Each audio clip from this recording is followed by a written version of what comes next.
and I'm not saying this is going to happen, but Connor Bedard is floating in Jake Plummer territory right now. Who's Jake Plummer?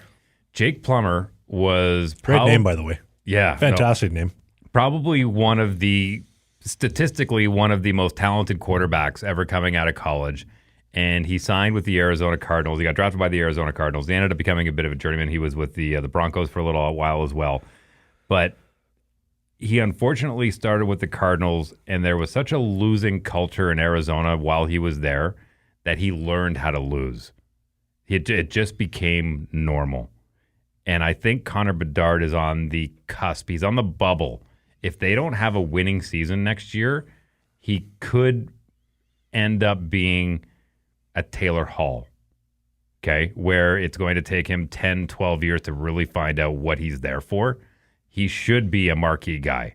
If he was playing on a winning team, I would have no worries. Well, good news for him, though. He's a UFA next summer, so he can exercise that right. Yeah, and I think he truthfully wants to stay in Chicago. I mean, it's a storied franchise. I mean, you look at Taser, Jonathan Taves, and a lot of the other players that have had great careers there, but the Chicago Blackhawks are in a very, very difficult situation where they have to rebuild really quick, and to use him as a cornerstone is a little difficult because there's so many gaps to fill in that organization. And I think for anyone my age that is a football fan will understand that Jake Plummer analogy, because he was a great quarterback that just couldn't figure out how to be part of a winning team. Well, are they becoming the new Buffalo Sabres? Because it feels like every single year the Sabres have promise, and then they screw it up, and then when they've been mathematically eliminated, they go on a streak. Oh, things are great. We won 10 straight games in March. I know we're like 10 points out of the playoffs, but still, the Chicago Blackhawks seem like they're trending towards that.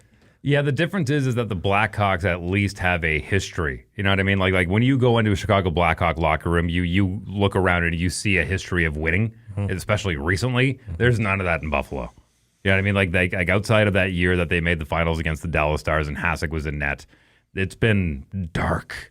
They have not had a lot of sunny days over their tenure. And the fact that Hamilton is keeping them alive because it's a short drive over the border rather than going to Leafs games, that franchise, to me, the fact that they've been able to be there as long as they have, I mean, God love the people in Buffalo for supporting that team and Hamilton. But I don't know, like when you have a losing culture for so long, those are the places where players go to die. Well, Buffalo moves. Nobody deserves a franchise more than our loving listeners in Saskatoon, the beautiful province of Saskatchewan.